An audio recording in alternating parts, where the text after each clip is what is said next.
All right. And I think we are live.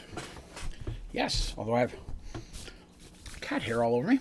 Thank you all very much for coming by and hanging out with us today on our newest episode of our Mergedworlds Dungeons and Dragons story stream.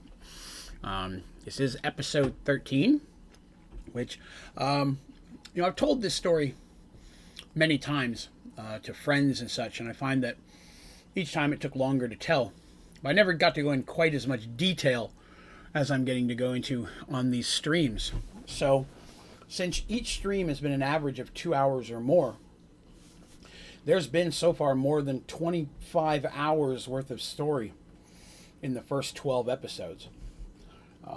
And I'm not even close to halfway at this point. So there is still a lot of story left. So I didn't realize quite how long this was going to take to tell it all. And then when I get to the end of what has already happened, I'm already working on what would happen next. So there'll be more story that didn't even ever actually get played. I always knew where a lot of the stories were going to go, and I never got to develop them or move them on like that. So it'll be kind of cool and exciting to be able to experience those new first-time tellings of the stories with you folks when we get there. So again, this is episode 13. Thank you very much for coming by. If you enjoy yourself tonight, smack the like button, but more importantly, be sure to hit the subscribe button. That way you can see all my videos, streams, tutorials as they come out. Hello, Seth. Welcome, welcome. Thank you for coming by. So we'll give it a couple minutes for everyone to show up. I always like to give a few minutes here, and we'll talk a little bit about what happened last week. Hello, James. Hey, welcome, welcome. So, I guess begin with just a recap of what happened last week, and then before we jump into the story this week, it's a little bit of update on some things changing with the channel. Hey, Neon's here. Welcome, sir. So, last time we left off, our four heroes, Dandy, Darsh, Mercy, and Artemis, had been hanging out in Paxawal. They had purchased their own home and started to live there, made friends with a neighbor lady named Molly, who makes them pies. Darsh is a big fan.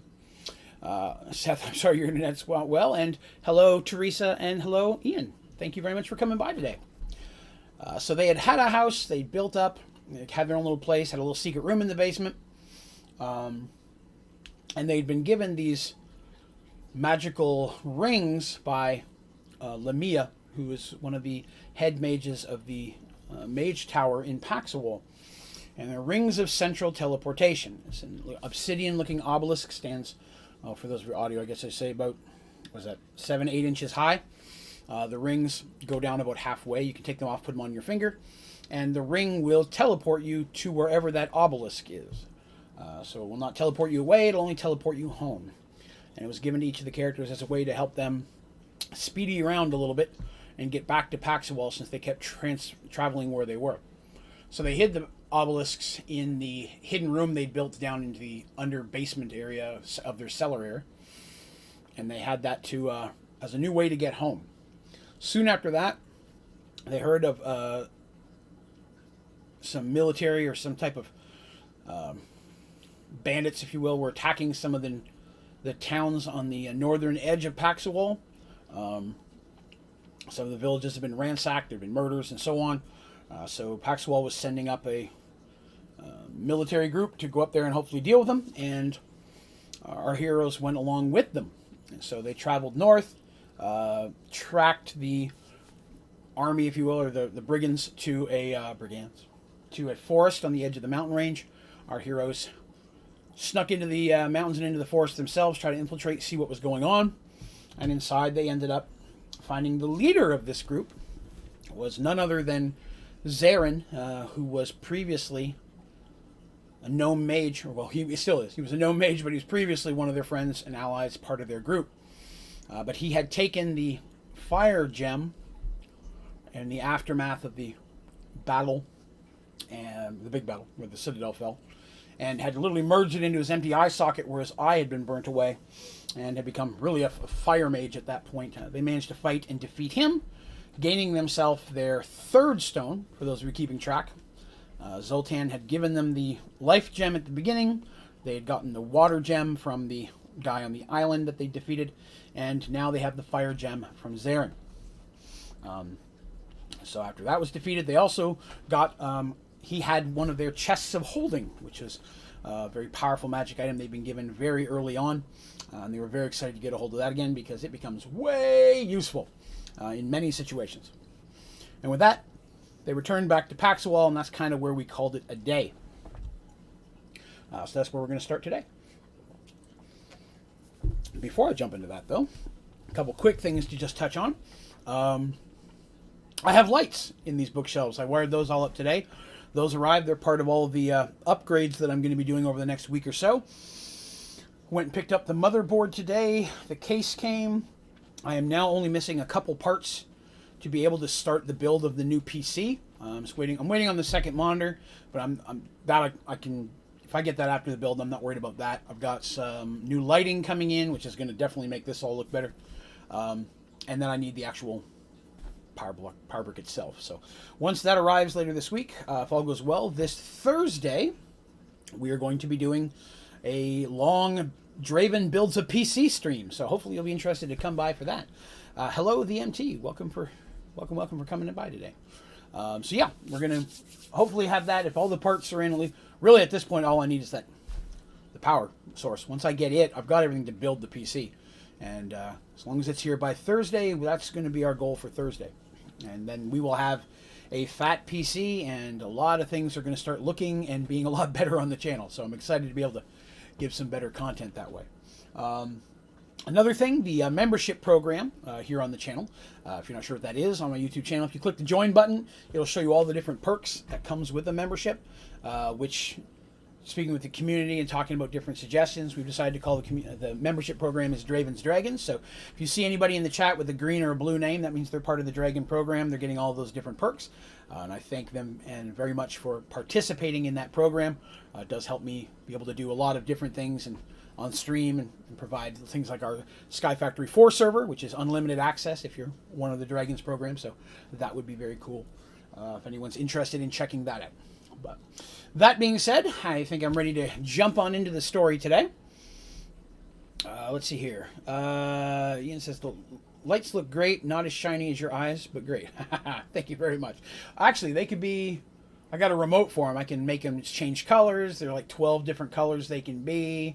I can have them strobe. There's a whole bunch of little stuff, but I kind of mixed them with blue because I wanted to kind of match the background there. And like I said, they're a little bright in the center. I'm gonna fade them out a little bit more once I get the other lighting in. And once there's more light coming this direction, it'll offset that a little bit. For those of you who are listening to this on audio on iTunes, we're just talking about lighting that I've put in some bookshelves behind me to be able to show off some of the stuff on there, which I'm going to replace with cooler stuff here in the near future as well. So watch for that.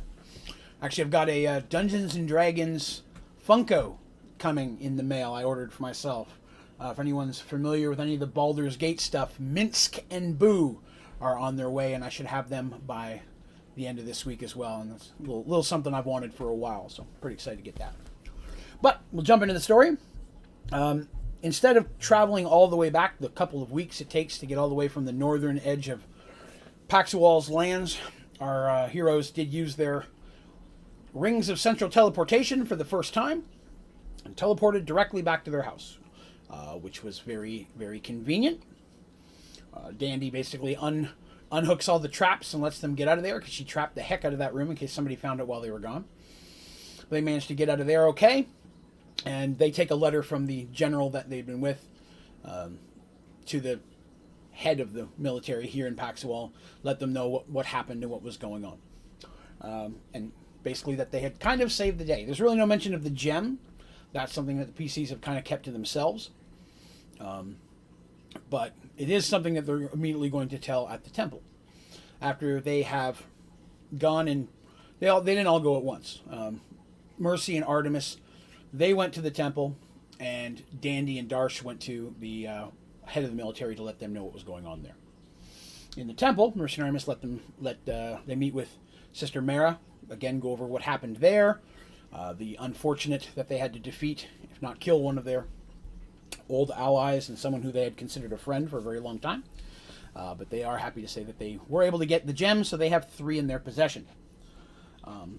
Mara lets them know that they have made some advancements in trying to figure out where potentially the next gem is, and asks that after they get some rest, take a day or so, come back. They should hopefully have some more information from them here in the very near future. PCs are excited. Excellent. Because again, they want to get all of these things, so hopefully they can get home. It's been years since they've been back on their original worlds, if you will. And while they're becoming more and more at home with their friends and on this new world, a lot of them still have that, I miss family, I miss, my world. The overall goal is not lost, although sometimes it does fade a bit to the side as day-to-day life and adventures does kind of take over. So homesickness, yes, they get that from time to time. That's correct, Sage. Thank you very much. A little bit of homesickness now and again. Not all the time, but it happens. In many ways, as they're building their new home here, there are times after they're on their adventures when they get back to Paxwell that they kind of feel like they're home-ish, but not home, if you know what I mean. Like they're there and they're like, okay, cool, this is where I'm living.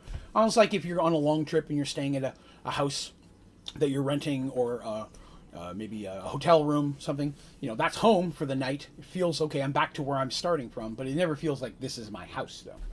It kind of has that feeling for them as well. But they take a couple of days, rest, refill some materials, get ready for another trip, because they always try to keep their stuff ready to go. Check in with Molly, who, Molly is very happy to see them. Here, of course, everyone's always happy to hear that what happened in the north, and her hearing that story from them is definitely going to help Molly out a lot, because Molly is one hell of a gossip, and that's why she's a great source of information for the PCs, because she does chitter chat with all the different people that she makes the pies and such for, because that's what she does. She makes pies. She delivers them to inns and different places as well, so she meets a lot of people, innkeepers, who can then give her information that they hear, and while they're chittering and chattering. So while they're very excited to hear of, or she's very excited to hear that things went well in the north, very sad for the people that lost their lives and such, she says that there have been grumblings, minor grumblings, if you will, of some type of issues to the west. Now, when they're stressed for what type of issues, she says, well, it's grumblings of potential war. This has been mentioned before. The parties have heard of this, that there was some type of issue potentially. Oh, Sage, thank you very much. I appreciate that. Thank you very much. So yeah, they're like, okay, we've heard this grumblings before, but it appears to be picking up pace, and that there's some type of issue to the west that is causing a lot of nervousness. The grumblings of not just war, but something more sinister. Nothing specific. It's like no one seems to know the issue firsthand, but the rumors and the rumblings going around has some of the Paxwell Navy specifically a little bit concerned, because the kingdom to the west is Thorman, and Thorman is is at this point a trade partner, not hardcore ally, but trade partner. But there's a big mountain range right in the middle of them. It would take months to march an army up and around that mountain range up to where they just fought Zarin, basically, and come through those woods and then come all the way back down. But if there was some type of military coming from that direction, it's more likely to be coming on the sea. So the Navy is definitely paying attention to these rumors. There's some increased activity.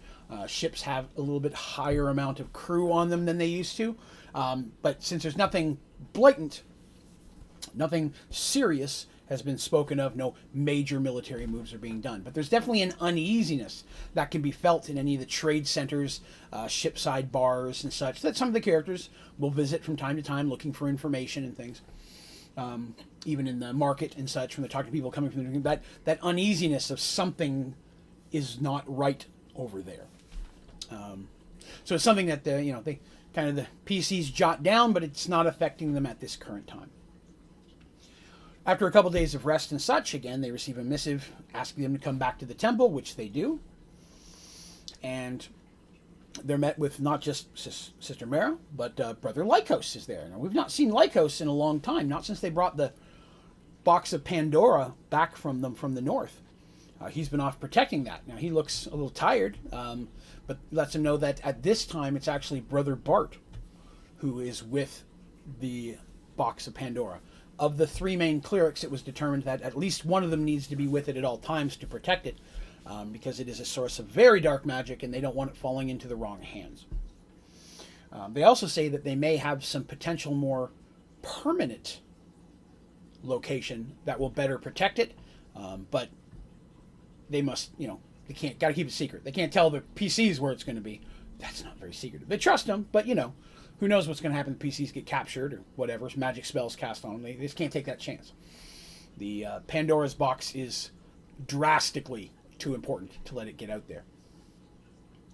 But what Brother Lycos says is he was doing a lot of research and such during the time that he had a lot of free time guarding this box, and that he had come across a couple of references and had been going through some of the stories that the PCs had told them previously, and he believes he knows where the next gem is, or at least one of the gems are, that the PC is searching for. If you haven't been here before, you will remember that there are gems that exist, and each gem has different abilities and such, and that there are a group of magical artifacts, weapons, that the characters are trying to get a hold of, and somehow all those weapons are trapped in a prime material pocket within these stones, and the stones have to be brought together to be able to get them out again. That it only takes a few of the gems together to create the pocket plane. It takes all of them to get anything back out of it.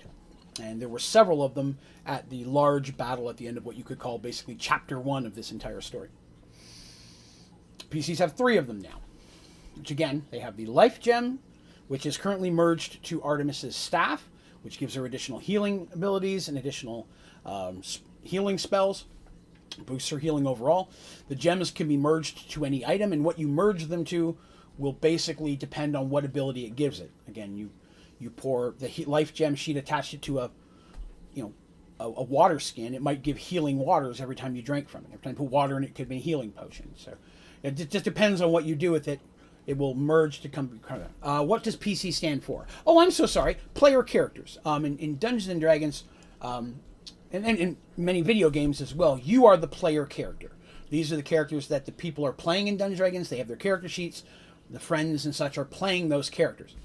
Everybody else that is controlled by the dungeon master. Everyone else, from the innkeepers to Molly that I mentioned, or the priests at the temple, the military, the guy who runs the bar. All of those are called NPCs, which are non-player characters. Those are characters that are run by the game or the game master in a tabletop setting. So, thank you very much for the question, though. I slipped right into gaming jargon without even realizing there's probably a lot of people that's NPCs most people are familiar with, because video games use that, but PCs not so much, unless you're talking about a computer itself. So, but that's what I was referencing. Thank you. All right, so Brother Lycos, one of the if you remember, Brother Bart had given several different potential. He'd received visions from the goddess of light as to potentially where these could be, and one of them was in deep swirling blue. They got the water one. There was green background but with a flaming eye. That was Zarin with his flaming eyeball. Obviously, these have been working so far. But the third one was that it is in a place where even the gods can't see. And that was a tricky one, because they were trying to figure out, well, God can see anywhere. Where couldn't they? And Lycos said that while researching and such, he goes, he literally, you can tell he's slightly irritated with himself, because he goes, it's simple. It was so simple, it was in front of me the whole time. I'm frustrated that it took me this long to figure it out. You've told me of your travels and your adventures. You've told me of the places you've been. And you've been to a place where the gods can't see, because the gods are magical. And you've been in a place where magic does not exist. In the original story, or the original part of the story, when they were first gathering up the artifact weapons, they traveled through the remains of what was basically a post-apocalyptic New York City, which was yanked into this world. And that's where all of the gully dwarves live. Basically, New Gullyville is kind of what it's known as at this point. I didn't actually name it myself. The characters came up with that, but it kind of stuck. So New Gullyville is in the remains, as it's basically just trash heaps, ruins, and such. It's very... New York was destroyed before the merge. That's important for me to stress. Long before. While there's husks of cars, they're all rusted out. It's important that you realize no one's going to come across a working pistol. You know what I mean? You're not going to find that. It was important to me that that type of stuff be so rotted and gone that it doesn't really interfere with the world. That's not to say they won't come across interesting things. You know, find it, regular jewelry and such that you'd find there. Things of that nature. But it is what's considered a dead magic zone. And in Dungeons & Dragons, dead magic zones can differ in size. And the concept that I use on Mergeworld is there are many worlds in existence, and when Mergeworld was created, a chunk of every world was grabbed, multiple chunks in some situations, and hurled together to form this new world that we're on today. Some of those worlds were worlds that didn't have magic, Earth being an example of that. And so that chunk of Earth, that land, which is part of Mergeworld, still magic does not exist. It's still, each area maintains its original... but you could say game settings, if you will. Again, a desert is still hot. Doesn't matter if it's right next to a frozen tundra. There's a solid line where sand ends and ice starts. It doesn't melt and mush in the beginning. There's a serious line where that area maintains what it had originally before it was pulled through. It does not scientifically make any sense at all, but I promise it's going to make sense later. Because it's actually, all of that I've referenced multiple times, that's important, very much so, down the road when they find out why that is. So I referenced it several times because it's important, and I referenced it a lot while playing the story because I wanted them to know that that was important as well, but at the same time without telling them why. Sometimes characters will the players will ask questions. Hey, why is it like this? I can't tell you. Why not? Because it's important to the story later. If I say that, then they know I can't give it away. It's a spoiler. They stop asking. So that's kind of the thing there. Let's see. Desert next to tundra. Me walking in my house on a hot day. There you go. But you know, again, if you were to leave your door open and you stand in the doorway, you'll feel that mixture of heat and cold as that area kind of begins to mix temperatures. It's not like that on Mergeworld. It is a solid line where you are freezing, you take one step, and now you're sweating. It's just that solid. So I brought that up several times, but I wanted to stress how important that is. And New Gullyville, New York, is exactly like that. One moment you're perfectly fine, and then bam, there's no magic. The characters are like, well, our heroes, if you will, our four adventurers are like, well, that makes sense, yes. No one's happy about it, because at this point, many of these guys have some form of magical items on them. I've not gone into great detail in some of the ones they've come across. You know, sometimes they have a ring of this, but there's no major magic item on them that seriously breaks the game or breaks the story. There are specific magic items that they get a hold of that I'm going to make you aware of, like I did the Chest of Holding, because it's important you know they have those. A Ring of Protection +2 that makes them a little bit harder to hit for the story makes no difference. They just basically have those type of things. Sometimes they may get a magical weapon or a magical armor, just an artifact or item.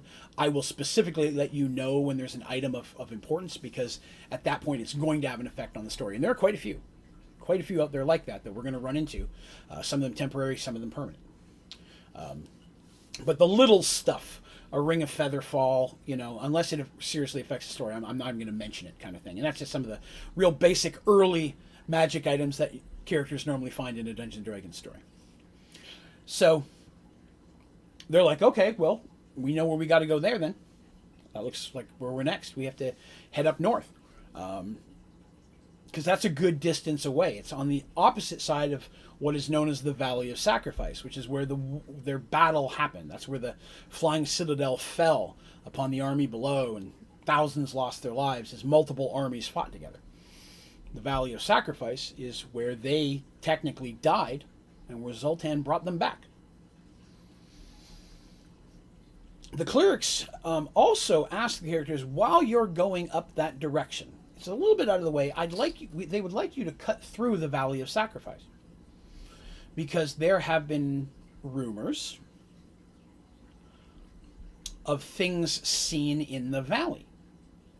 And they ask, okay, well, what type of things? Ghosts, spirits, maybe some type of magical beast. They're not sure. Some people who've traveled through that area at night have said that they've heard the sounds of battle and potentially seen figures walking around that glowed in the moonlight. So we'd like to just get a little bit more information on that. We were going to send some people up there to look at it ourselves, but hey, you're already a cleric of healing in this group who's getting pretty powerful and pretty close with the temple, so we're going to use you in this situation, Artemis. We're going to ask you to run this errand for the temple, which, with all the help they're giving them, there's no way the characters would say no. Plus, why not? It's not that far out of their way. They'll do that. So they make some plans. The temple, of course, always offering help and stuff, makes arrangements for horses and stuff, because that's one thing they don't have themselves, are horses, because they don't have a place to store that in their house. They don't have a house with a garage, so there's no horses there. So a lot of times they will purchase, or they'll just buy a horse and take it, or the temple, or in this last adventure, Paxwell military provided them for them because they were on basically a mission helping out the military. In this situation, it's an errand specifically for the church. When asked, do you want us to send some Templars with you, which are basically knights of the church, or speak with the military and have an escort go with you? The group thought about it, but decided not to, because they know that once they get there, they're not really going to need a lot of clerical help. And as for battle help, it's basically all gully dwarves.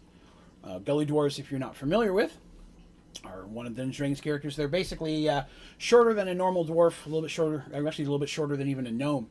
But they're very, very low intelligence. They're the mixture of when a dwarf and a gnome has a child. And it's very rare normally that they're born, but they're very low intelligent, looked down upon by almost every race, treated poorly, enslaved, a lot of times just murdered out. And so they usually live in squalor, in communities, in ruins, or in sewers, and things of that nature. And there can be good ones and bad ones, just like any other group in different alignments, but they're all very, very unintelligent. And so for some reason they all felt drawn towards this ruins of New York, and they're at this point, at their last visit through, potentially a couple thousand of them living in this city, which is perfect for them.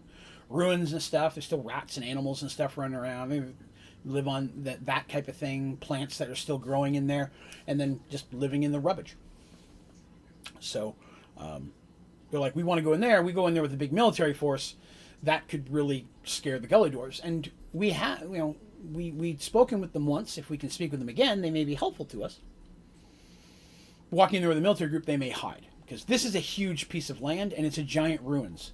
And they're looking for a gem, a magical gem. And they don't even know if this gem is going to be magical once they get there. Is this gem powerful enough to still have its magical properties in this dead magic zone? Because the magical artifacts they had originally did not.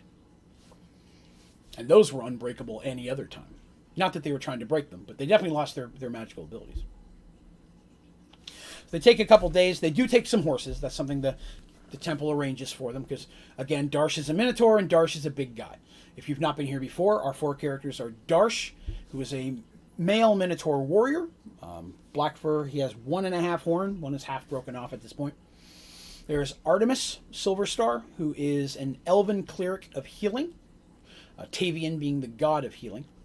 And for those, I'm not sure if I ever showed this, Tavian, to me, is basically Hugh Laurie. Basically House is kind of the concept I had. He's a cleric of healing, but he walks with a limp. He walks with a cane or a staff, even the god does, because it's said that every time he heals someone, he takes that pain or injury of that mortal into himself, and giving part of himself to them. And that's how healing magic would work. It's through the healing of Tavian. But because of that, he's always never fully healed himself. That'll be important again later. Our next one is Mercy Harriton. Mercy is a female warrior, raised in a family of knights in a knighthood that is both male and female genders, treated the same. She was very well trained as a warrior. Her and Darsh get along really, really well, but she's best friends with Artemis. And number 4 is Dandelion Nettleaf, known as Dandy, who is a kender. If you're not familiar with a kender, imagine a short little elf, but who lives around the same length of time as a human instead of long time like an elf. Overly curious, incredibly dexterous, rogues by nature, although they're such good rogues, a lot of times they don't realize they're stealing it, they're just curious. But they have the inability to feel fear. So they're immune to fear, even magical fear in most situations. There are exceptions, but in most situations. Which means they don't have long lifespans because they have this wanderlust to go out and experience, but they'll put themselves in situations that fear would normally keep you out of. So Dandy's kind of the rogue of the party. And they say, okay, we're going to spend a couple days, we'll get the horses. Darsh has to have a very big horse. The temple has to make arrangements for that. He's a big guy. But they get the stuff and they decide to travel out. Now, they're taking more of a direct route this time than when they were basically raised from the dead and brought down. When they were raised from the dead, they traveled southwest for a ways until they got to a small human settlement, which was the border of Paxawal. And then that was the beginning of a road system that took them southeast, yes, to Paxawal itself. Now they're going directly northeast. So they're kind of cutting out those human settlements and following a separate road system that's going to take them up to the borders of the land, that area. So that's what happens. They hop on there, they start traveling. And they're not in a hurry. You know, they don't even know if the gem is there. And they know that at this time, at least on the way home, they can't use their magical teleporter rings at least until they're out of that dead magic zone. Because they know it's not going to work there. They didn't ask for any help from the mage tower in this situation because they're going to a place where magic doesn't work. Not a lot the mages are going to be able to do to help them there. They did make them aware of where they're traveling. They know they're there. So they begin this travel, and they're taking their time going through the small towns, stopping at inns, resting overnight. You know, they're not camping out in the rain. They definitely have a decent amount of coin in their pockets. They got a small treasure from the sea gem adventure where they got that gem back. So they've got a little bit of loot from that, plus a lot of times the temple is paying for their basic supplies for them. Because while they're doing this, they're still kind of not just allies, but a lot of times used as minions of the temple, because their goals are furthering the temple's goals as well. They travel northeast. And this section, the roads are actually built a lot better. So they actually make very, very good time. The last couple trips they've made have been northwest. Now they're getting to northeast. They're definitely making better time than normal. So it only takes them a couple of weeks till they get to what would be the edge of Paxawal's land. And at that point, the roads pretty much just come to a stop. And they're going to be traveling just across grassy plains, minor hills, but nothing mountainous, no large forests. Small forest areas pop up, but nothing severe. It's relatively flat land, so it's not difficult to travel.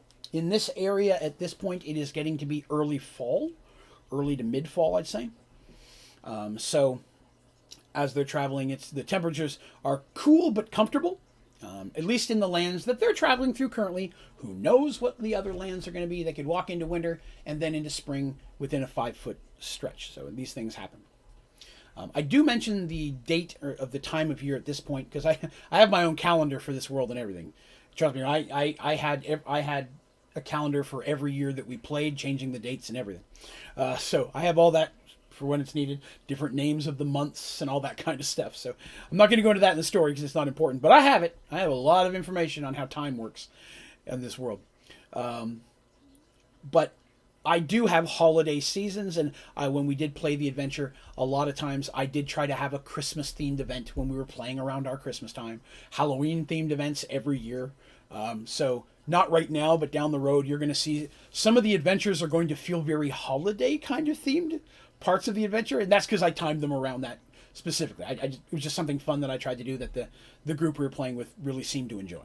So, and some of it will be takeoffs of maybe minor ripoffs of some of the other fables of things you've heard, my version of them.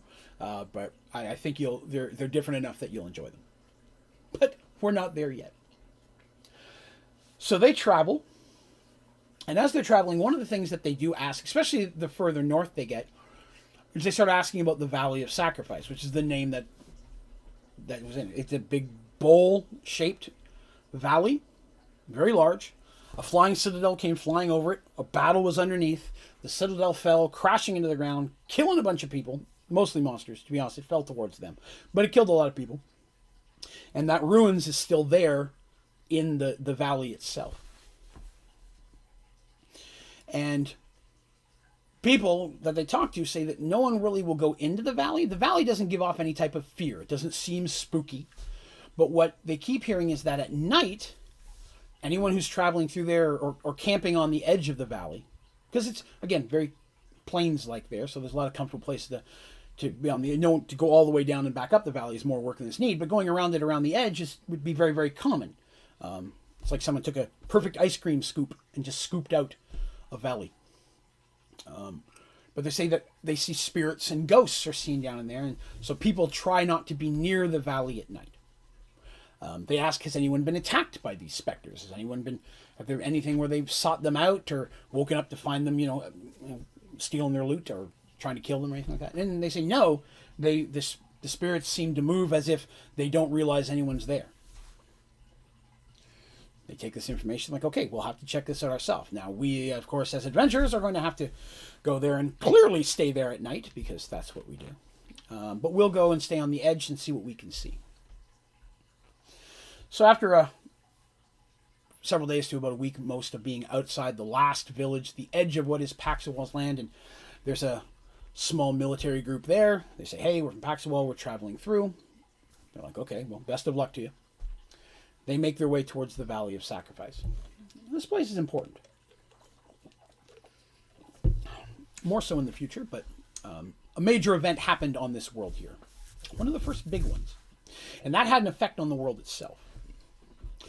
So they get there about early to midday. They reach the valley. And they're like, well, no one says they've seen anything during the day. Let's go down in there and take a look. See if we can find anything. We'll just make sure we're out of the valley at night so we can look down in the valley, which, because again, it's big enough that a castle could fall in it, but it's short enough that you could walk across it within a small period of time. A couple football fields, if that, So they do that. They leave their horses and hitch them up top and make a little camp.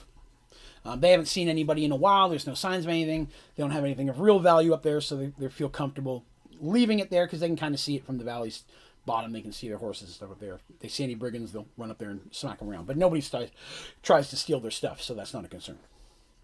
They go down, and they're looking in the ruins. And it's much like it was when they were born. Reborn, I guess you could say.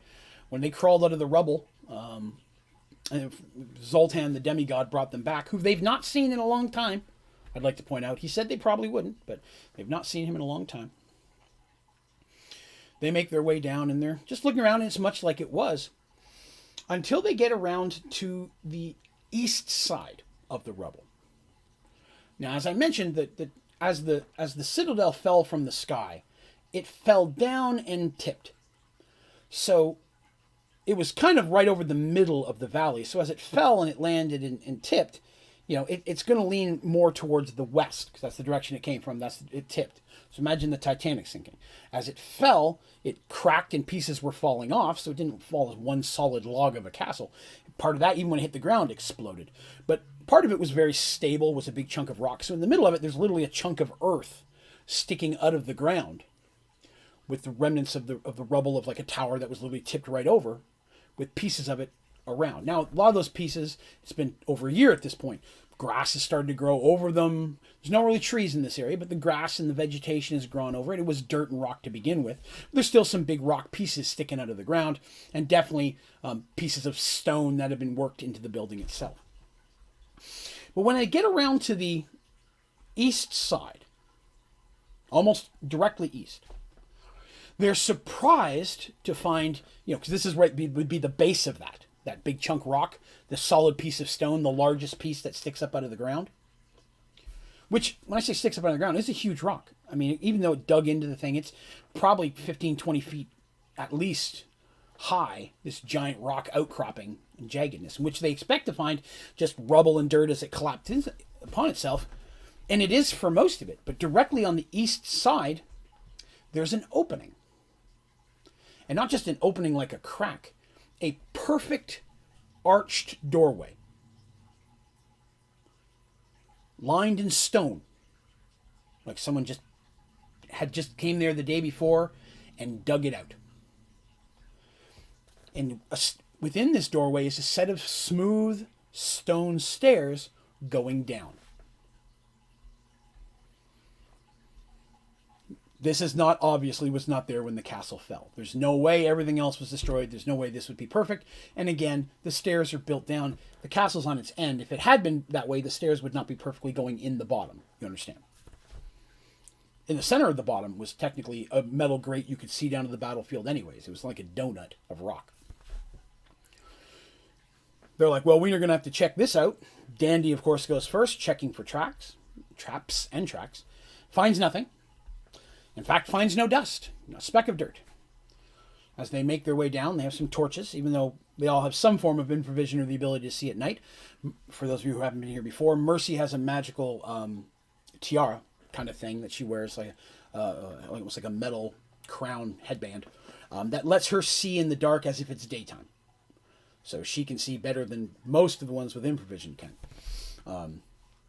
Again, that magic item that I named specifically because it becomes important down the road. She has that, but they decide to use a torch anyways instead of kind of whip that stuff out. And they go down with some torches. The stairs go down only a very short distance before they open up into a chamber. This chamber, perfectly smooth. If I was to describe the shape of the chamber, imagine a glass lid on a metal plate. Now, when I say a glass lid, I'm going to use this as an example. Hopefully you understand what I'm talking about. Beauty and the Beast, the cartoon. The rose floated inside of this tall glass dome. So it wasn't round like you think on a metal plate with food underneath of it kind of thing. So it's not like a perfect bowl, but it almost comes up and then rounds and bowls at the top. Hopefully that makes sense. If not, let me know, and I'll try to describe it better. It's not like super thin. It only goes up a short ways and then bowls that way. But it's perfectly smooth stone. I mean, not a single tool mark or etching upon it. This clearly looks magical in nature. But the dome shape in the rock, which clearly was not there before when they were here last time, they would have noticed it when they were searching, because they did search when they were here last time to try to find any remnants of weapons or clothing, because they didn't have anything. Perfectly etched. Clearly had to be done by magical means. But the shape of the room itself is irrelevant to what stands in the room. And that is an arch. Statuesque in nature. This arch, much like the dome, goes up kind of tall-like and then curves at the top. The arch itself, I would probably say, is maybe each leg of the arch. Because it's these exact same size from base to top to back bottom again. It doesn't get thinner or thicker. The arch itself maintains that same shape, probably about 1.5 feet by 1.5 feet at its base. So square-wise. And it goes perfectly smooth. Again, no tool marks at all. It's just an arch you could walk through. An example of this could be that arch in St. Louis, I think, would probably get an idea. Way smaller than that one, but, again, just a big statuesque arch in this room.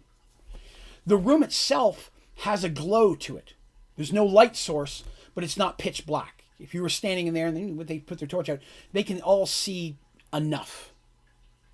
It's not well lit. There's nothing above giving light, but it has like a glow itself, but with no source. The whole room itself seems to radiate with this light.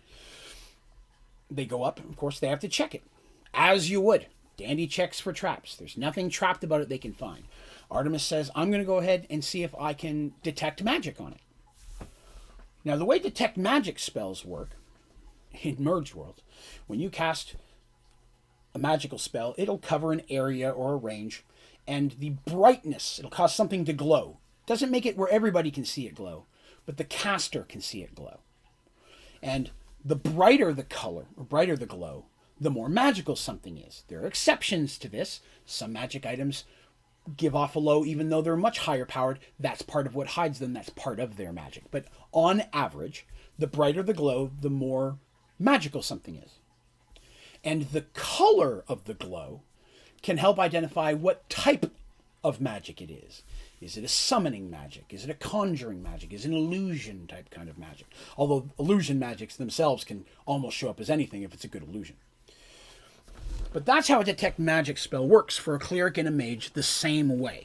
Although a mage detecting a clerical magic would only know that it's a clerical magic. They wouldn't see the different schools like a cleric would. Same as a cleric detecting a mage would not see the different schools of wizardry, different colors for illusions and such. They would just see a color and say, okay, that's a wizard's magic. I can see it's magical. Don't know what the source is. I'm a cleric. But if it's cleric magic, I can tell you the different color. It'll mean something to me. Brief review on that, because that's something we're going to run into probably many times as we move forward. This is the first time that it really mattered. And it mattered because upon casting the spell, Artemis immediately cries out and falls backwards. Doesn't take a half second for everybody to have weapons in their hands. Darsh and Mercy immediately armed, almost back to back, standing over top of Artemis, because they're very protective of her. And they don't know where the attack is coming from. Dandy already had her hoop pack in her hand, ready to whip out, kind of scooching kind of between them. She's little, she can pretty much go between Darsh's legs if she needs to. And they're watching for an attack. No one's really saying anything. No one's checking on Artemis yet, because they have to make sure they're not under attack. After a couple seconds, nothing's happening. Dandy then leaves Darsh and Mercy, who are again just kind of watching things. She goes down to check Artemis is okay. Artemis assures them that it's okay. They can calm down. She was not under attack. But when she cast her detect magic spell on that arch, the light was so blinding and so sharp, piercing of a white color, which in itself is not a school and is not normally would be a magic of like a mage. So she can't say, I don't know what color it is because it's a mage spell. It's a piercing white hot light, almost like staring into a sun that's 10 times brighter than a normal sun. It just immediately struck her, with her sensitive vision already being an elf. It just was blinding and almost gave her a migraine, like right on the spot. And she just cried out and fell backwards. Instinctual. She, of course, cancels the spell, because detecting magic lasts a period of time, but you can cancel it when you want. With most spells, you can do that. Some spells, once you've unleashed them, you just got to sit back and wait for them to finish doing what they're going to do. But this spell, you can stop when you need. And they're like, okay, well, this is clearly magical, which is not a surprise, because it wasn't here before, and it doesn't look like somebody was in here with pickaxes and hammers building this thing. Sage says, SpongeBob movie bald scene comes to mind when talking about blinding light. Something like that, yeah.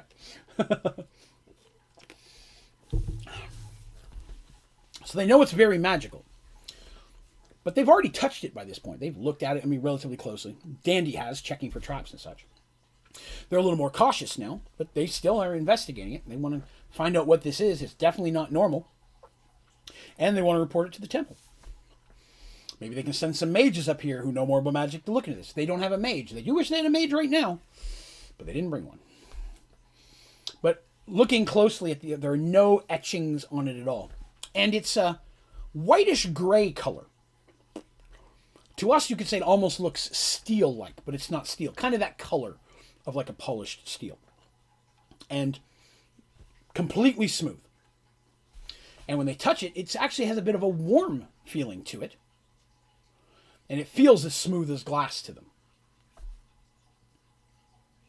Dandy, without, really asking anyone else, decides to see if she can chip it a little bit with her dagger. Their friends are like, yeah, don't do that, it's magical. But even though they stopped her, the few chips made, not a mark on it at all. Not a scratch, like nothing had happened. This is very peculiar. But at this point, there's not much that they can do with it. Very interesting, though. I'm sure it's going to be important later. But it's definitely they learn everything they can. They don't find anything in there. Other than that, no writings anywhere, no traps, no doors, no other items of any kind. It's just this big room with an arch. Oh, and the arch itself is about, at its base, 9 to 10 feet wide, but about 15 to 16 feet tall. So again, it's not a perfect McDonald's arch. It does come up a little bit longer and then curve at the top. A little bit more like a rounded doorway, if you will. But a little bit more curved than that. Not perfect straight up, but more so. I have a good picture I found of a doorway that's like this. I actually looked for it today and I couldn't find it on my computer because I have way too many pictures on my computer. I'm going to keep looking for it. Hopefully I'll have it by next time. or at least the next time we see this, so that way you'll have a little bit more of what I imagine. But I do have a picture for this. I apologize, I couldn't find it.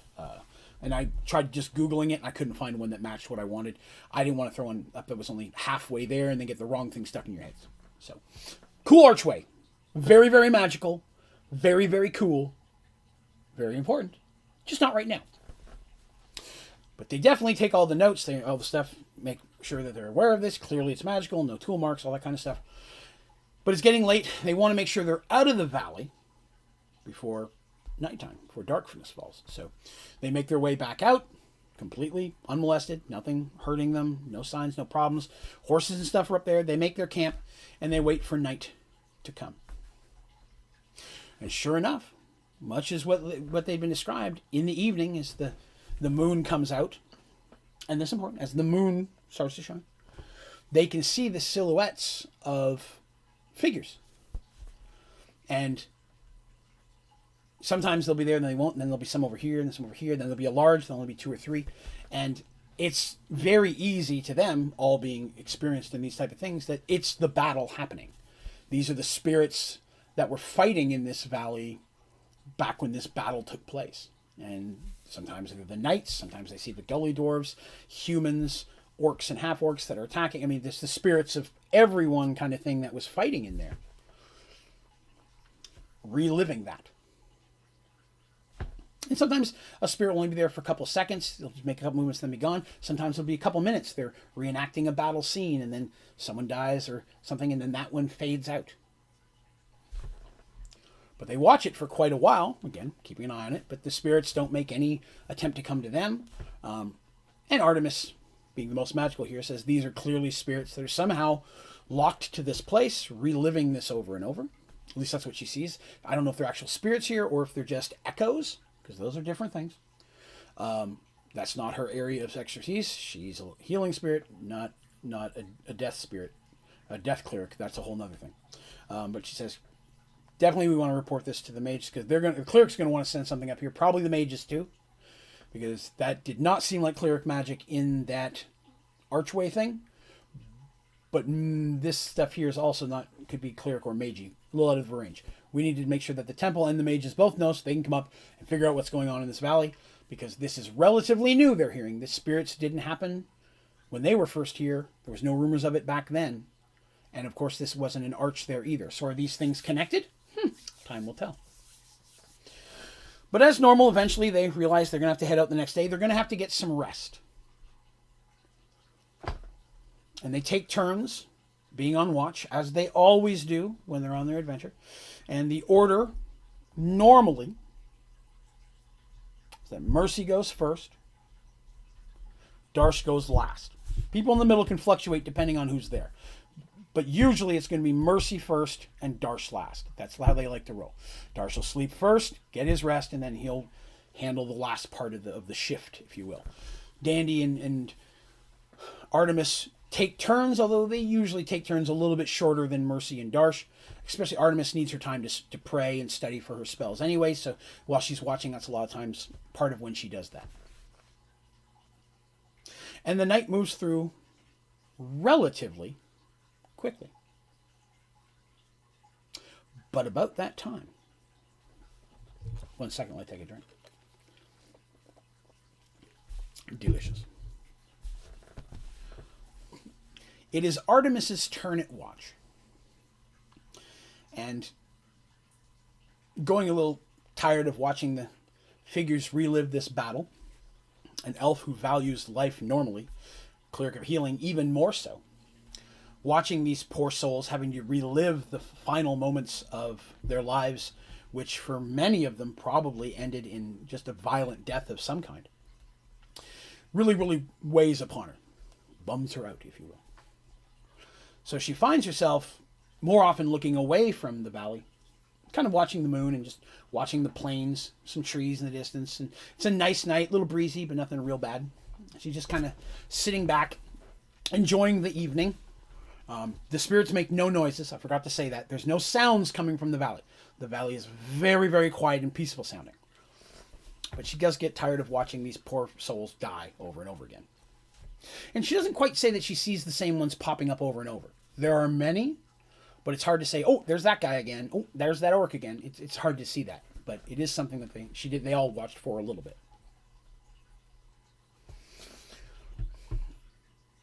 So she's just kind of sitting back, looking away. Her companion is in the fire behind her. She's not looking at the fire, which is mostly out right now, but still burning a little bit, allowing more of her night vision to kind of look out over the moonlight and look in the distance.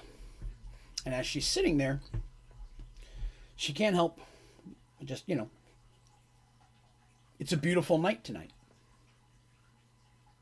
At least that's what the voice says directly beside her.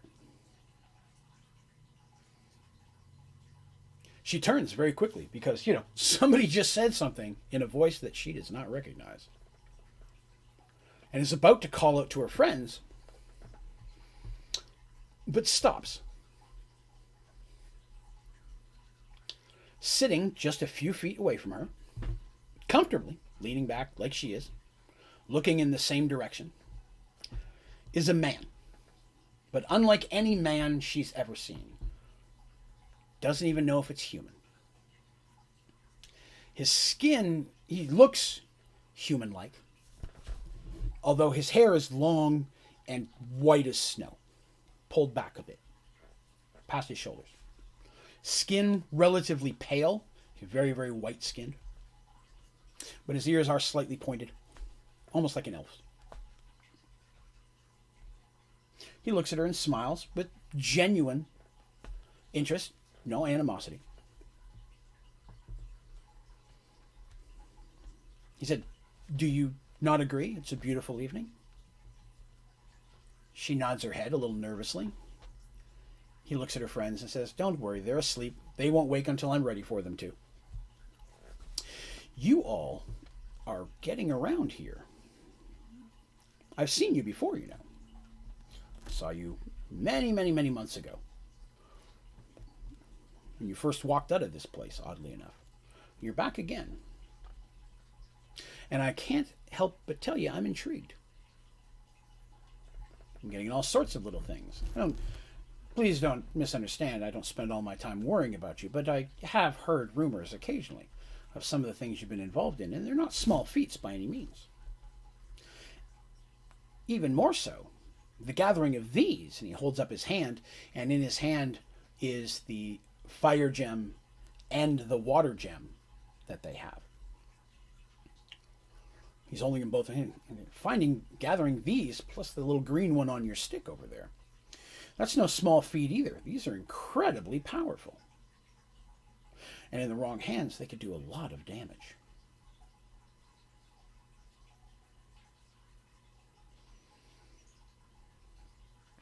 He then holds his hand out like this. Very cautiously, she puts her hand out and he drops the stones right into her hand. Says, "You don't have anything to worry about. I don't need your stones. They're not why I'm here. They're not going to help me in any way.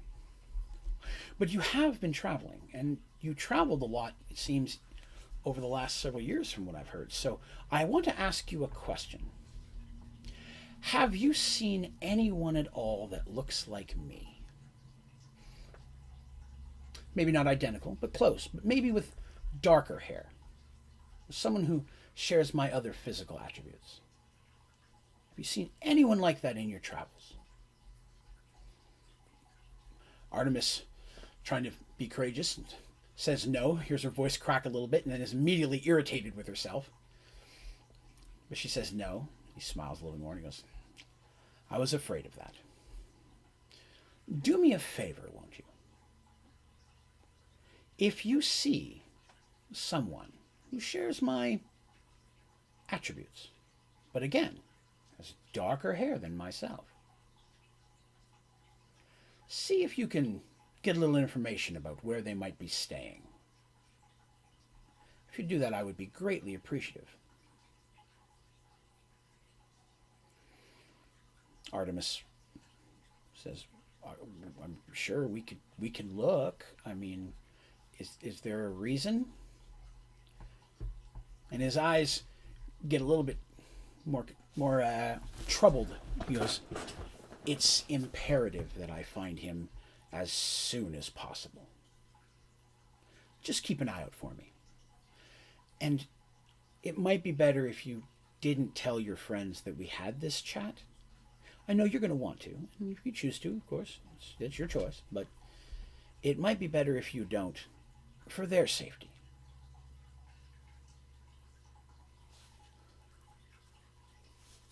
At no point does Artemis feel like her life is in danger. In fact, his voice and demeanor are actually quite calming. Although when he does mention his friend's safety, she feels just the slightest bit of an edge in there. Not that like he's threatening, but that there's a threat that exists. He stands up very, very smoothly in his moves, and almost unhuman-like. Gives us a small bow and says, I look forward to the day we speak again, Miss Artemis. I wish you and your companions good luck on the rest of your journey. And then turns and begins to walk east in the distance. He's but a few feet away before she hears the pitter-patter of feet coming from just off the hill, and two large gray wolves come up and start walking next to him, one on each side. And he just kind of walks off a distance, and then almost like a flicker, she doesn't see them anymore. The wolves in here, she's got good sight. There's nothing obstructing her vision. She could see a great distance. Elvish. But it's almost like he walked into a fog bank and then shimmered and was gone.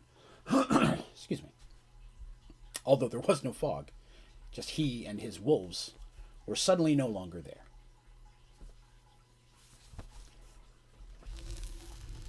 She did not catch his name. He gave no information about himself. And instinctually, she wants to wake up her friends and be like, this has just happened. But he gave her the stones back. I mean, he clearly had them unconscious in some way. Whether he had cast a spell on them or something. They were having a conversation.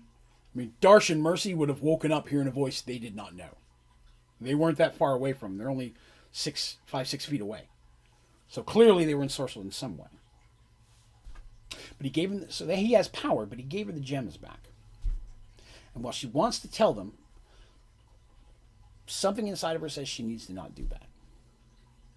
She decides to keep it to herself.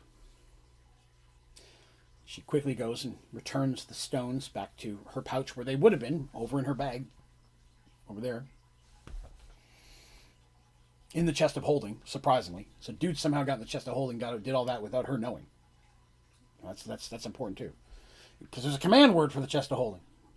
Technically you shouldn't know that either. But he somehow got in the chest of holding, got these gems out in the little leather bag they come in. When she goes in there, the little leather bag's sitting in there.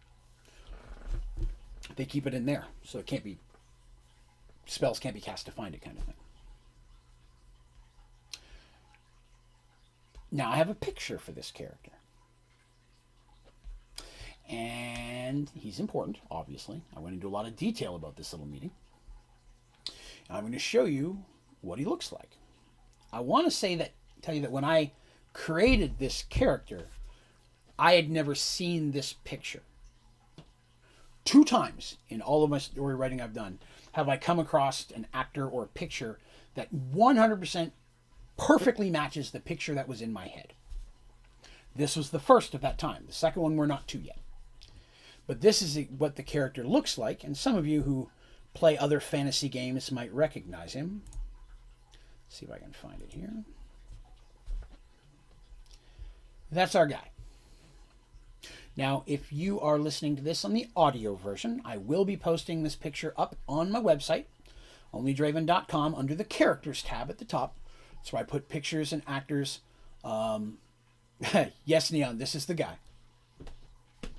Neon knows a little something nobody else does, but he had a special earned thing there. But that is the guy.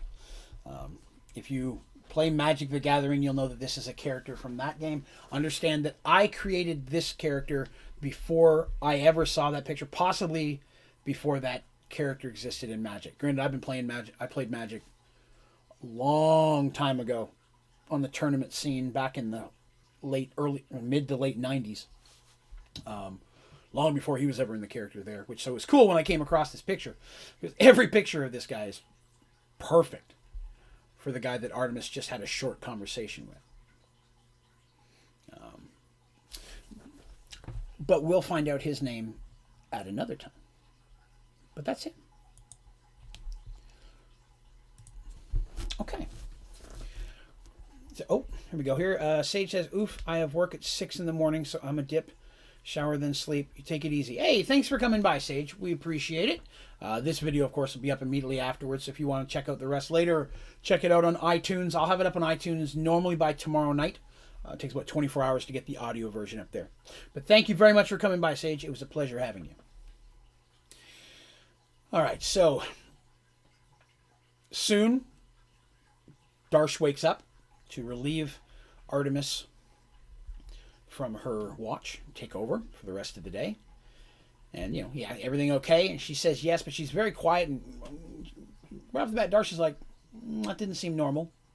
But there's a lot of weird stuff going on in this valley behind her. And they all knew that it was bothering Artemis watching all the battle. I mean, she commented about that. They're friends. She's open about it. But watching them die over and over again, he chalks it up to having to sit there alone at night with the specters of people dying the whole time. You could see, you know, for him, Minotaur, warrior, that happens. But he could see how Artemis might have problems with that. So he chalks it up to that and doesn't really push it any further. But the night ends without any type of issues at all. And in the morning, everyone gets up. Artemis seems a little less rested than normal. But again, everyone just chalks it up to the stress of the evening and the day before. And they pack up their gear and such and begin to continue they continue their trek north. Now it takes another, oh goodness, they have horses so it's faster, but it still takes like almost a week to get to the edge of New Gullyville. Now, this is one of those lands where immediately you can tell you're stepping into a different world. Because as soon as they reach the edge, and Artemis kind of has to chalk herself up for it, because she knows the second she steps in there, she is going to lose all connection with her god. She's got no spells. She's got nothing. And that is a very naked feeling for someone who's constantly got that feel of magic. Wizards would be the same way. It's another reason why magical creatures will avoid going into a dead magic zone. You're not going to find a dragon in a dead magic zone. It literally will repel them, the feeling. They just, in any magical creature of that nature. Again, making it a perfect place for gully dwarves. Because not a lot of things are going to be wanting to go in there and hang out very long. And with it being as post-apocalyptic as it is, there's not a lot of good farmland in there. In fact, it was very swampy, if you'll remember. It was very swampy until they get into the actual city part itself. And it's not the whole thing of New York. Obviously, it's a big chunk of New York, but New York itself is massive. So, big chunk of the city. They get to the border. They're like, okay, we're going to have to be careful with the horses at this point because we can see it's swampy right there. And the second they step in, I mean, the sky is gray and cloudy. Almost has a bit of like a thunderstorm kind of thing going. Although it's not raining, it kind of has that feel like it's about to thunderstorm any minute. The clouds are swirling a little bit faster. You normally only expect to see in a heavy storm. And it does rain, and it's rained. And it rain's not acid rain. It doesn't hurt anybody, but it always looks like it's going to thunder. It's never sunny here. So they proceed to make their way. Now, immediately once they're in there, Artemis tries to use her staff, which has the life gem on it, to cast a spell. And it doesn't work. Doesn't work at all. It even dawns on her she might be able to pop it off of the staff at this point. Because if you remember, one thing that they were told is that when you merge a gem to something, or someone, it becomes a permanent. The only way to get it off is for either the living thing to die or the thing to be destroyed. But it dawns on her she could possibly do it here, but she's not sure how that would affect things, and the little Healy stick has been helpful. So she decides not to mess with it. And the other two gems are in the chest of holding, which they can't open because now it's just a little miniature chest. It looks like a figurine of a chest because once they step inside, it loses its magical properties as well. It's just a little chest. So no magic stuff working. And even the tiara that Mercy uses to see at night. Although it's daytime and gloomy, she can see okay now. At night, she would have to use torches in this place. So, they start making their way. They're traveling in as best they can, but it's not long before they get to a point where it's just rocky and jagged, and they're getting to what would be, some streets paved. There's cracks and such, and it's just very hard to get the horses through. So they don't know how far they're going to go in, but they decide, it might be best if we kind of leave the horses here. They don't really tie them up as much, but they do try to use some things, kind of like build a small corral around some area that has some grass kind of growing on it. So hopefully they got some food and they don't wander off. But they're like, we'll leave them here. We'll go ahead a bit. We can always come back and get them tonight if we have to. But it's just getting too hard to ride the horses through. So they leave the horses and they continue on foot. And they're following, which is this main road, which again, cracked and broken, and sometimes like literally you got to jump across holes, and like almost like you expect lava in there, but it's not. It's just a busted up, or it's broken out of the ground itself. They're having to hop and climb around it sometimes. But they follow this main road system, this main highway, if you will, into what would be New York, but it's really New Gullyville. And they make their way in, and again, it's midday-ish at this point, so they've got plenty of time for night. They make their way good ways into what would be the city itself, and they can find the buildings and stuff that is all smashed around. Give me one quick second. I got a quick text here. A second. One second. The wife asking a quick question here.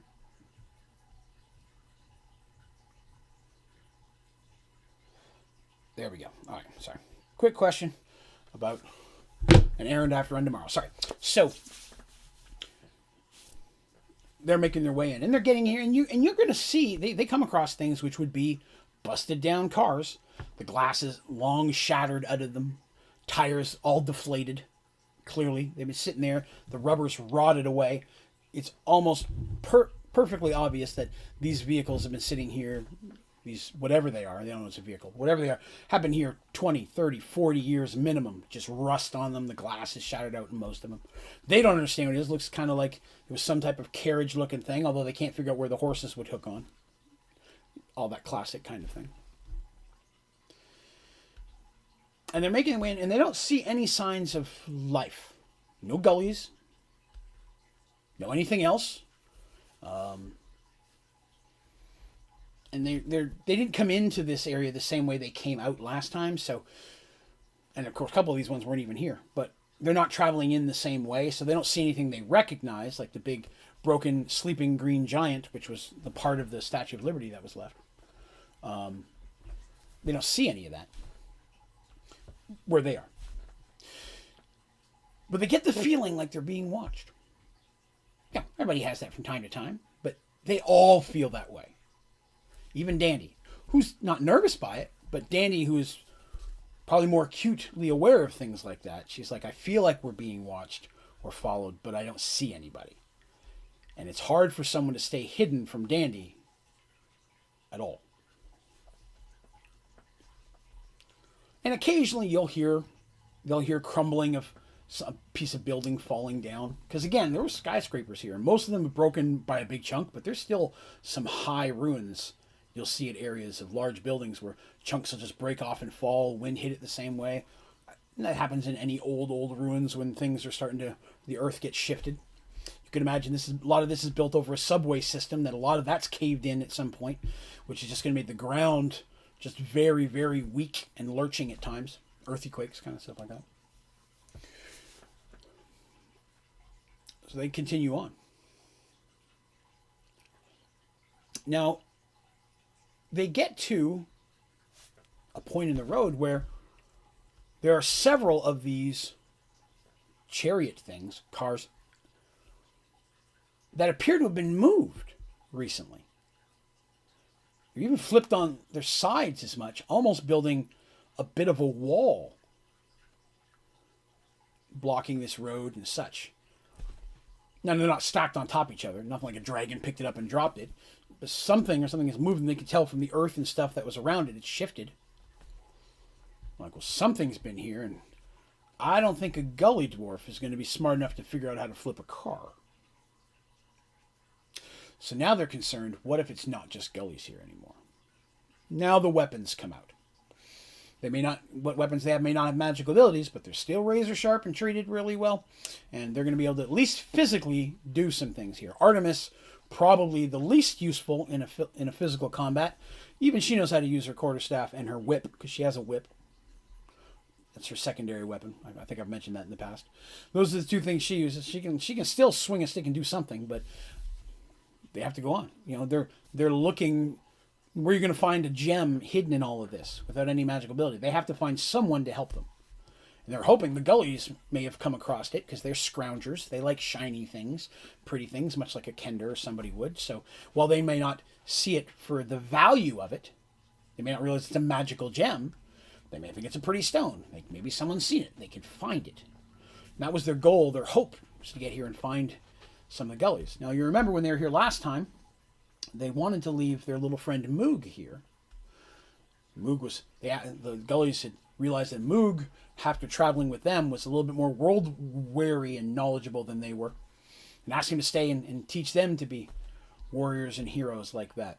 But then instead, Moog rallied several thousand of them and marched them into the battle in the Valley of Sacrifice, where, unfortunately, many of the gully dwarves were lost. They didn't know how to fight. They just ran in there and were more of a hindrance than anything else. But as we know, poor Moog died in that battle before the citadel fell.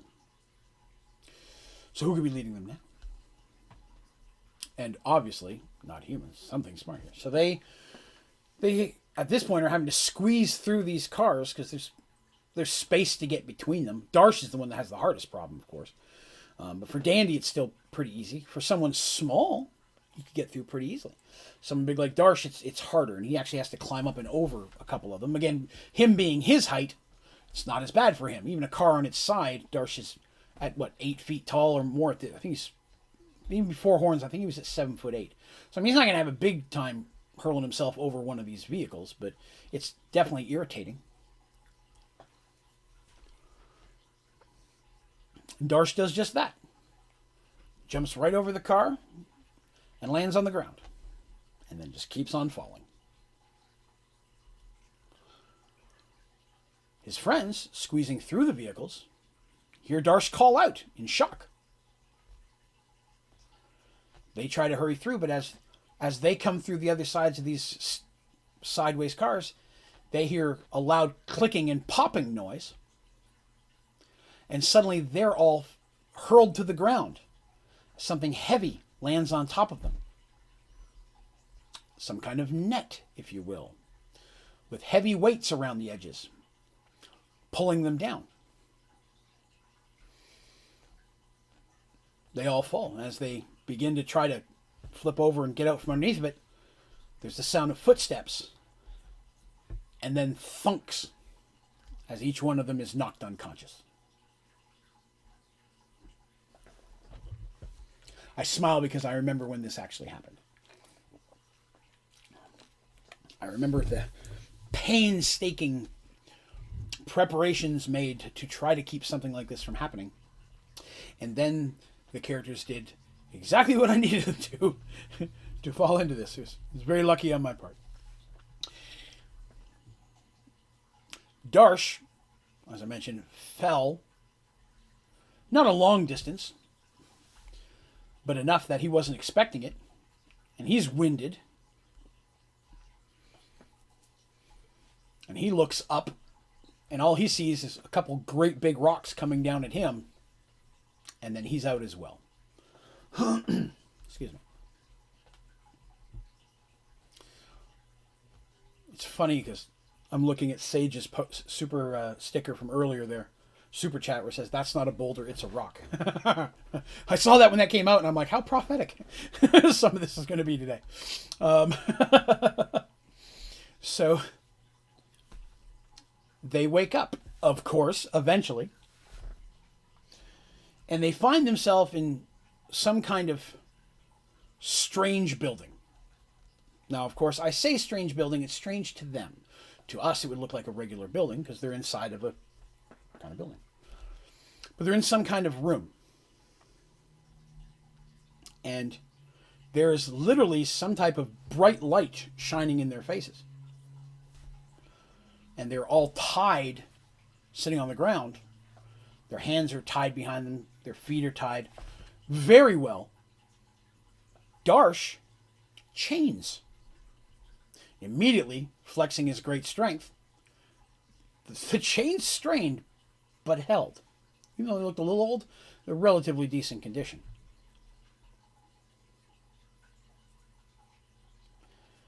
And that's when a figure comes walking out of their peripheral in front of them.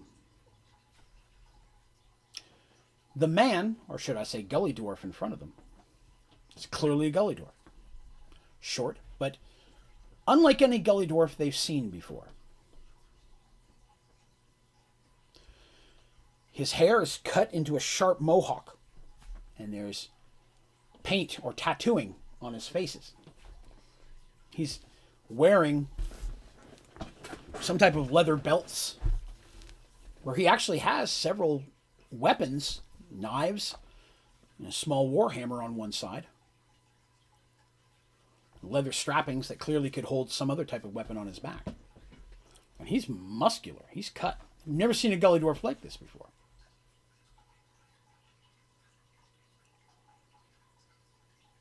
Who are you? He says, firmly and confidently. Again, not features you'd normally find in a gully dwarf. Where are we, says Artemis. I don't know. I ask, who are you? Answer question, or be punished.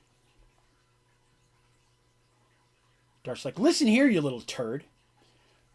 I'm going to... And that's all he gets out before suddenly his body is racked with pain as a sizzling, crackling, electrical kind of sound is heard, and his back, something is pressed against it, and his body just hemorrhages. It lasts only a couple seconds, but to him feels a lot longer. And he, even though he's tied up, he kind of falls back down into a laying position, gasping for air. Mercy, of course, gets immediately angry. Pissed off, you could say. And Dandy yells, leave him alone! You know, Dandy's, that's her big buddy there. He says, I ask you one more time. Who are you? Why you here?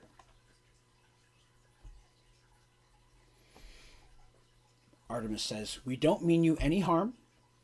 My name is Artemis. Like, she didn't put her hand up. She's tied up. She goes, my name is Artemis. The lady on this side of me is Mercy. The Kender is Dandy. And the Minotaur's name is Darsh. Some of us have been here. I've been here before. Or, who's it? Mercy and Artemis, yes. Because Mercy and I, we've been here before. We were friends of Moog. And his eyes squint. He goes, you not say that name. No say that name. And you lie. People you say you are dead. Who are you? And why are you here?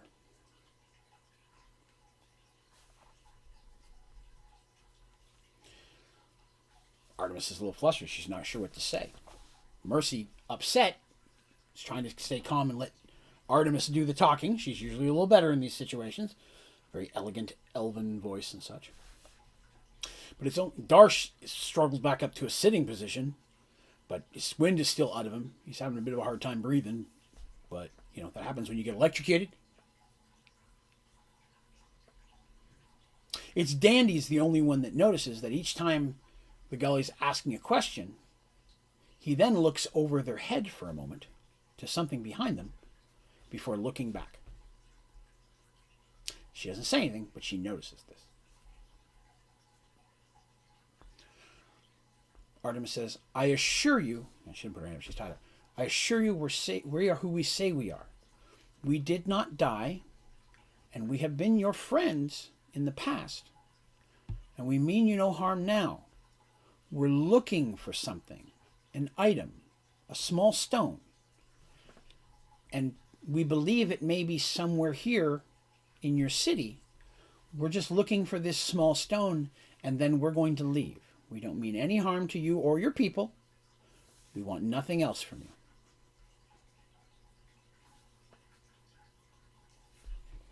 Danny notices again, his eyes flicker up for just a moment before looking back. He says, I no believe you. I was there. I saw you die. Castle fall. Many die. You inside. You not come out. I ask one last time. Who are you? Truth. Or I kill you. Companions are in a pickle. How do you convince a gully dwarf you're who you say you are when he firmly believes that you are dead? It was in it was in that moment that the young woman who was playing Artemis said something I wasn't expecting, but it was perfect. She goes, we know what you saw, but after we fell, there was a demigod named Zoltan. And that's all she got to say before she heard from her, oh, 9 hells, I hate that guy. They're stunned by that. The gully dwarf steps back a little shocked. The pure anger and animosity in that voice. And they hear footsteps coming around again. This one's slightly heavier, but not by much. As Fig the gnome warrior comes to stand before them. Now, if you don't remember Fig, Fig was part of their original party, one of their friends. A gnome warrior who from a very early age was raised by dwarves. So while he's a gnome, he acts much more dwarven-like. But he still has the instincts of a tinker gnome, which is what his family was. Very smart guy. Fig looks at them for a moment and then smiles. And he waves, and they can feel someone cutting their bindings, or in Darsh's turn, unlocking the chains. And then Darsh, of course, immediately pops up, and you hear scurrying feet go all over the place, except for Fig and the one little gully next to him. This Mad Max-looking gully. That's what these gullies look like for the way. Fig very much looking the same way at this point. They can see Fig has some of the same tattooing and such on him. Because that's how Fig a lot of times walked. He didn't wear a shirt. He would just the leather straps, his warhammer, and so on and so forth. And he does generally smile as he steps in. And Dandy steps forward and says, Figgy! And even though he's nervous knowing with Dandy, he can't help but smile as he gives her a hug. Hello. You see, when the Citadel fell, Fig survived. He didn't die. He was injured pretty badly. His arm was broken. His leg was broken. He had deep cuts and such in him. Concussion. But he managed to survive, and he crawled from the rubble. As, could happen. And as he did, several gully dwarves were there who helped him stand. They recognized him. This was the man who raised Moog. Well, they believed, even though Moog was only in a short period of time. And the battle was still going on to some degree, although not as much. Most of the monster types, if you will, the orcs and the goblins and such, they were trying to run away, and the different military groups were trying to do their thing, save their people, help the injured, while still making sure that they took out as many of the bad guys as they could. But pretty much everybody ignored the gully dwarves, except for Fig. Because while he searched the rubble with the gullies that just continued to come to him, as here's a gully sees a group of gullies, I guess I'll go with the groups. They're not that bright. They follow whoever. They would come over and they helped him search, and they couldn't find the bodies of any of his friends. But they did find the body of Moog. Believing that his friends could not have survived, and seeing the different human forces eventually gathering up and leaving, and just the remaining gully dwarfs standing there not knowing what to do. In that moment, he decided he would at least make sure that he got them home. That they deserved that. And he would take the body of his lad Moog with him and see that he was buried there. So he gathered all the gullies that were alive, and they helped the ones that were injured, and they gathered what few or what dead they could find. Again, you understand, a large amount of the battlefield was crushed by rock at this point, so many bodies weren't found.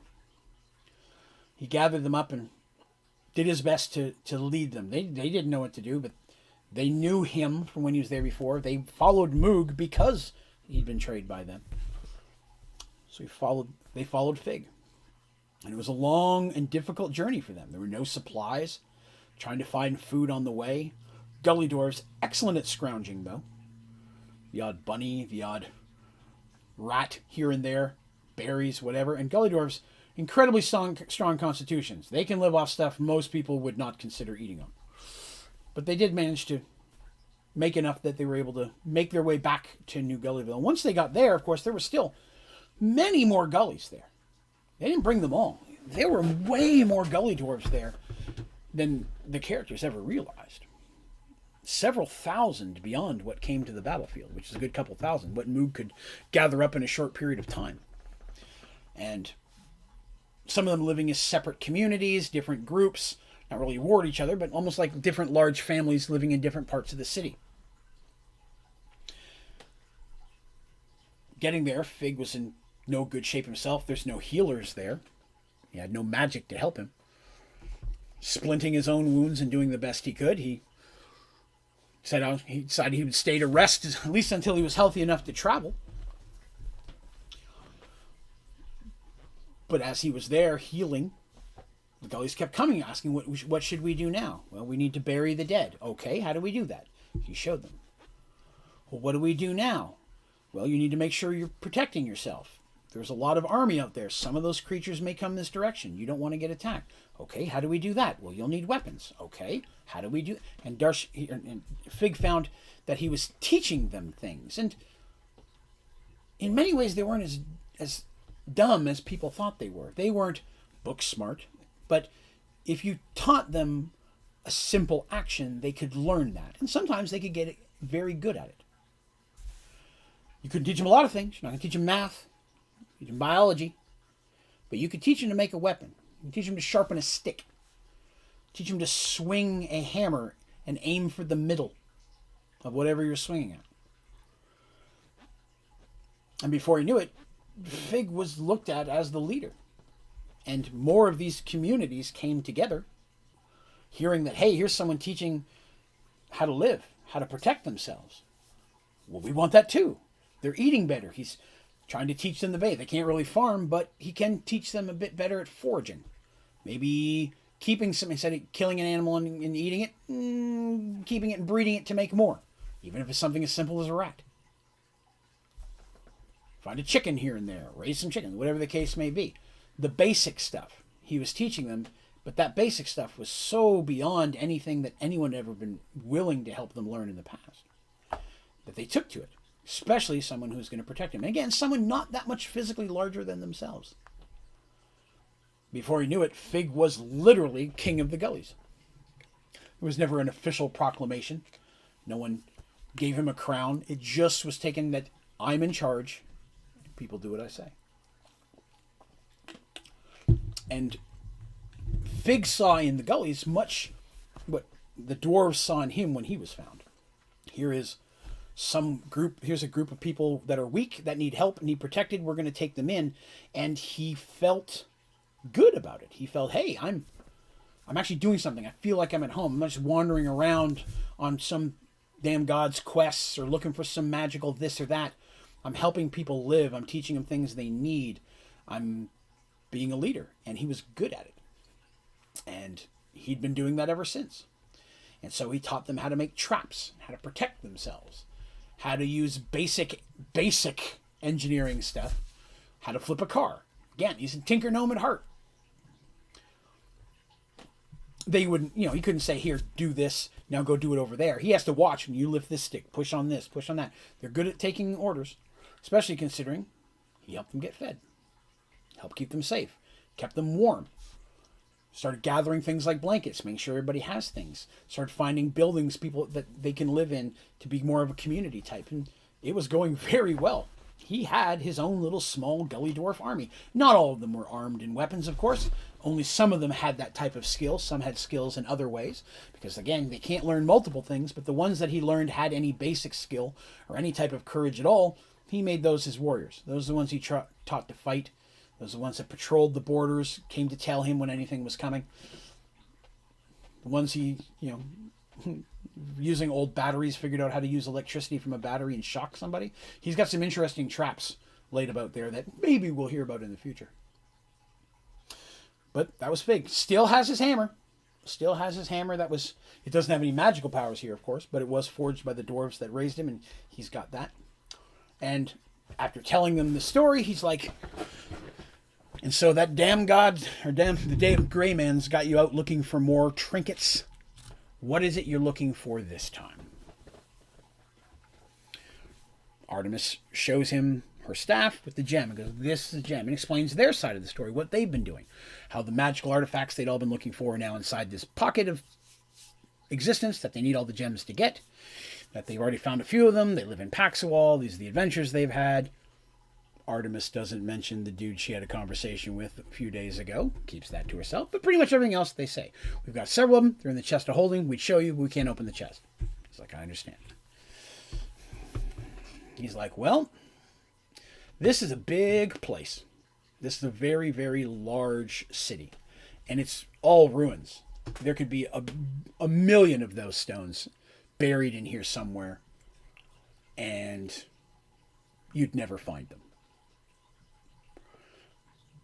But if you're saying that the goddess of light herself sent you here, I gotta believe that it's not buried where it can't be found. It's gotta be findable. Or else why would the god even bother sending you here? The character's like, well, that makes good sense, yes. He's like, let me look in our treasury and see if we found it. And they're like, you have a treasury? He goes, yes. I have quite an extensive treasury. You'd be surprised what type of wealth can be found in a city this large that's fallen. And when I have me and my people are small enough to fit into places that most of you never could, there's jewelry stores in New York. There are banks. And while they may not have dollar bills, don't mean anything to them, there could be other forms of coins and such. That even though you find to us would be a bunch of dimes, to them that looks like a coin. May not actually have silver or gold in it, but it may be hard for them to tell. It's still a coin. They might value that. So I'm going to look in our treasury. Let me take a look, see if I can find anything like that. Thank you, Gentoo, for the follow. I appreciate that. Appreciate you coming by. He says, let me take a look. Just hang out here for a little while. No one's going to bother you. I'll have them bring you something to eat. Just eat it. Don't ask what it is. I'll have them bring you something to eat. Some clean water to drink. We don't have much beyond water here. We have some alcohol. He looks at Darcy and goes, I got something I think you'll like. Let me dig out that. They'll bring you some water for now. But let me see what I can do. He's gone for a while. Some more gullies come in. Now, the gullies that come in after this are always escorted by one or two of the Mad Max looking gully dwarves. But the other ones look more regular, but with slightly better clothing. Definitely a hodgepodge of different clothing that have been sewn and put together, but not falling apart or full of holes. Much sturdier looking. And they come in smiling and bring him They bring them plates of meat and vegetables. Mostly turnips and potatoes, maybe some celery. These are things that they are able to grow that are growing still here wildly. You can imagine you walk into what used to be a grocery store. And it's all caved in and half dirt now. Potatoes could probably still grow in there. Something very easy to farm, you could if you have a little bit of farm. Fig did that. Potatoes is definitely a staple of their diet. They don't ask where the meat came from. It's not super great tasting. It's clearly not seasoned in any way, but it's cooked. It does fill their belly and it doesn't make them vomit. So they eat what food is brought to them. After a couple of hours, Fig comes back and says, I don't have your stone. And I'm really sorry for that. We don't have it. But I might know where it is. They're like, okay, cool. He goes, we gather gems and jewelry and things like that, which could be of value to other races. They don't mean much to us here, but they are things that others might trade for. A ways to the north, once you're outside of, he kind of smiles a little bit, my lands, back where magic starts again, there's a great forest. It actually kind of, if you were to look at this on a map, it probably looked like a hat on top of this almost perfect circle that is the Dead Magic Zone. And for the record, Dead Magic Zones are always a perfect circle, or I should say globe, up and down like a sphere. But the size can be different. But it's always that way. They're not odd shaped. They're always spherical. There's a center point of that. But to the north, there's a forest. And early on, once I was healed enough to travel, I thought maybe in the forest, if we were careful, we could find some foods such. And we traveled there, and what we found was that there was a race of centaurs living in that forest. It was their forest. They didn't take kindly upon us tramping around. As you can imagine, my guys, not sure what to do, been trained a little bit, immediately thought they had to fight. Luckily, we were able to calm that down. We rushed back into our home, and the centaurs stopped. They wouldn't pass into the Dead Magic Zone. I struck up a conversation with them from there, explained that we weren't looking trouble, but we lived in here, we were happy in here, we were just looking for some foodstuffs. Talking, realized that maybe we could trade. So every so often, we trade with the centaurs for different items, and we give them wealth and stuff that we don't need here, but is more valuable there. One of the things they like are gems and jewelry. It's possible I've given them your stone. I don't remember it. I normally don't care. I just put a handful into, I've got like several, you could say buckets worth of gems, of stones of some kind, and some of them don't even look like they're real stones, but they look like they're real stones, if you understand what I'm saying. That's how Fig says it. It looks just like a real gem, but it's almost like a really hard glass. But it looks authentic. He was raised by dwarves, so he's going to be able to see a fake diamond a little bit easier than the average person. He goes, but a lot of times they're attached to gold and silver, and so, they like that too. So I just grab a certain amount and say, here's a trade. They give us food, clothing, sometimes small animals like rabbits and things. Because we get a lot of our first few animals came from them, which has been a struggle to convince my guys not to eat them right out, but to breed them so we can eat later. I'm still working on that, but we're getting there. It's very possible that the centaurs have your stone. Now, they know us. We're amicable. We go up there if my guys go up there and they take a load of whatever, they bring back whatever they're given. We don't ask too much. They don't ask what they're getting. We give them the bag or the chest of what we're giving. They give us a couple stacks of, could be cloth, could be candles, could be things that we can use. We take it. So far I've never felt cheated, and they've not said anything that they feel as well. So it's very possible that the centaurs have your stone. To me, it would have just been a stone. It's not magical here. I don't know if they'll know what it is or what it can do, but that would be the best thing that I could recommend, because you could spend the rest of your lives, and he points at Artemis, he goes, even you, and you won't search 1/1,000,000th of the land that it could be hidden here.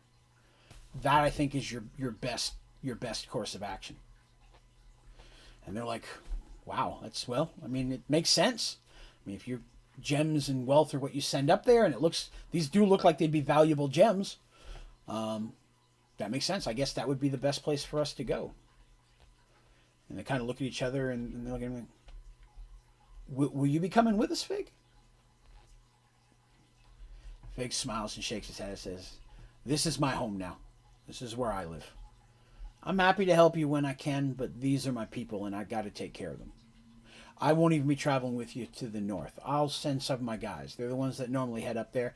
We'll be going a little earlier than the centaurs will be expecting, but if we show up early, they're going to know you're there pretty quickly. But if you just walk up there yourself, you might get hurt. I'll send some of my guys with you. They'll lead you up there, and them being with you will kind of speak towards that you're being sent for me. He goes, I'll jot something down. They can read common, so I'll jot something down on some paper we got from them. They did give us paper and ink, and I can send something up as a letter. And that's what he normally does. Fig doesn't go himself. His leg never healed perfectly well, so he has a bit of a limp now. And when it gets really cold out, it hurts him some. His arm healed pretty well, but his leg bothers him. It was a pretty bad break. And without any real healing, it didn't heal completely straight. So he doesn't make the long journeys anymore. He just sends his guys, some of his folks. When he says his guys, they're not all male and female, Mad Max looking people. Calls them his guys. He goes, I send my guys up there. They'll take you there. He goes, Jax. He points to the Mohawk guy who was interrogating them earlier. He goes, Jax is my number one. He kind of helps me out when he makes these trips. Jax will escort you, and he'll bring a couple others, and they'll travel with you until you're done up there. And then they can bring you back down here, or if you decide to go off, they can find their way back just fine. I don't have a lot in the way of supplies I can send you, but I can give you some of the stuff out of the treasury, so maybe with that you can barter with them to get your gem back. I don't know, hey, I know we gave you a gem, but I'll give you a whole bag of those for that one back. He goes, that might work. He goes, I have no problem giving you the kind of stuff that they like. So I'll see to that. Spend the night here. We've already got your horses.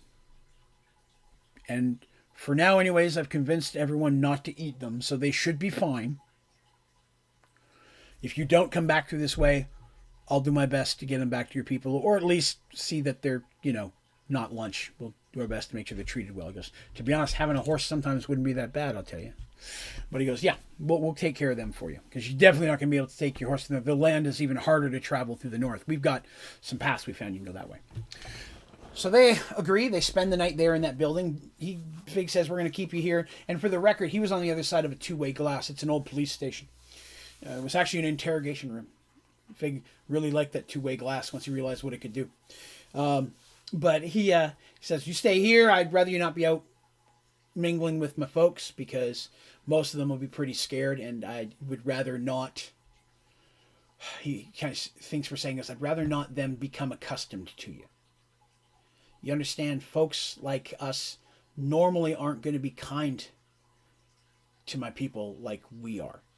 And so someone looking like you coming through here normally is going to be a threat.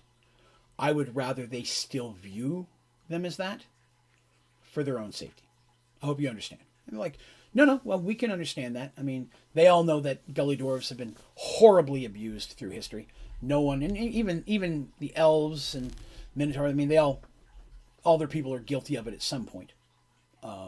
So like, no, we understand. We'll stay here and take whatever help you can. And we're happy that you found yourself a place, Fig. Should you ever need us, of course. We're now living in Paxawal. If you were to come to the northern and send a missive to us, they would make sure that it got to us, and we'd be here if you ever need us at all. And Fig appreciates that and says thank you. He goes, but he would rather that. He goes, yeah, I don't think I'll be making that trip, and I think it would be more beneficial to me if you made sure that people didn't know how things are here. When you return to your home and you talk to your kingdom and your temple people, I'd rather you say that it's just very inhospitable here, and that the gully dwarves are barely scratching out a living. It'd be best that they not know about anything like what we found, the wealth, and that we're surviving, because anytime somebody hears that somebody has something, there's always going to be someone out there who wants to take it away from them. And I would rather keep my folks safe by the world being ignorant of their existence. Characters agree and say, yeah, it's a good idea. We'll definitely do that. So they spend the night there. The next day, Fig sees them off. Jax and 3 other Mad Max looking gullies, all with some type of shaved head, mohawky looking kind of things, or just completely bald like Fig, all tattooed up. That's become a thing of kind of their stature, the tattooed Mad Max. You know that they're one of Fig's fighters when they're looking like that. But they go ahead and they begin their process of heading to the north. It's luckily where they're at now. They're actually taking a good distance into the city, which wasn't easy for the for the gullies to drag Darsh. Fortunately, the horses helped. That's one reason why they went and got the horses. But they managed to get them there. It's only going to take a few hours to get to the edge of the northern forest, or the forest of the north. But that's where they're going to travel, and they're going to see if they can wheel and deal with some centaurs in order to get what would be the next stone. But we're going to talk about that next time. We're almost at the 2-hour mark. I'd rather cut it just a shy early instead of get started into a next section of the story and then have to cut it in what would not be a good stopping point. So I think that this is a good point to go ahead and call that a stop. So 2 weeks from now, on Sunday at 8 p.m. Eastern, we will have the next episode, and that's where our party will be traveling into the kingdom of the centaurs, or the centaur forest, if you will. And they will be getting into a whole different sort of adventure up there. So I'm pretty excited to introduce you to that. But I was very happy to introduce you to a certain mysterious gentleman and introduce you to the